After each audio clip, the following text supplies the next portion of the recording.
On ne mendie pas, mais on négocie.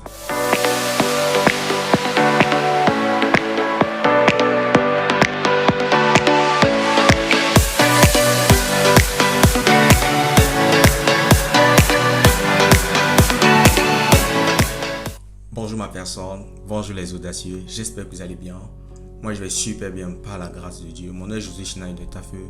Pour ceux qui ne me connaissent pas, je suis auteur, je suis formateur en prise de parole en public et je suis consultant. Dans cette vidéo, on parlera de négociation. Vous savez, j'ai remarqué comme ça que plusieurs personnes ne négocient pas, mais plusieurs mendient, plusieurs supplient, plusieurs commandent, que ce soit un service, que ce soit un contrat. Mon gars, on négocie en fait, on ne mendie pas.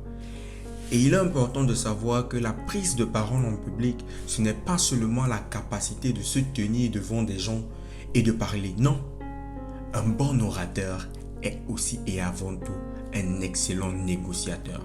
Et bah oui mon ami, un bon orateur est un excellent négociateur. Je vais partager avec toi très rapidement quelques astuces lors de tes négociations.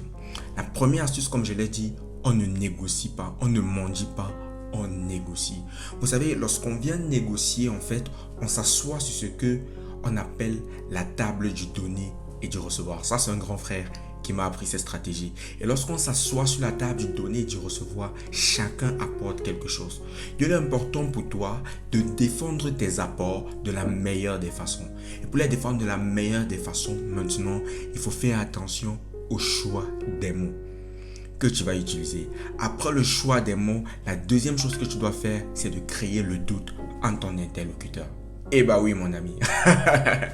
Je ne veux pas rentrer trop dans des termes techniques, mais c'est susciter à créer le doute. Maintenant, la troisième chose, c'est qu'il faudrait employer un langage familier pour communiquer ce qui est nouveau. On appelle ça joindre le nouveau au familier.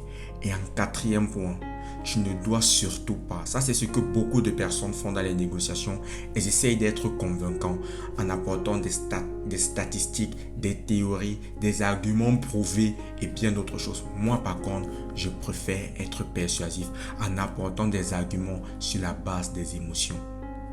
Là, ça fait toute la différence. Vous savez, la force de la publicité, c'est que la publicité négocie avec nous sur la base de nos émotions et non sur la base de notre logique. Donc pour moi, un meilleur négociateur, c'est celui qui sait trouver les similitudes entre lui et la personne qui est en face de lui. Il met ces similitudes en avant. C'est celui qui sait joindre le nouveau au familier et c'est surtout celui qui sait être persuasif. D'ici là, portez-vous bien et soyez de bons négociateurs. On est ensemble. Ciao.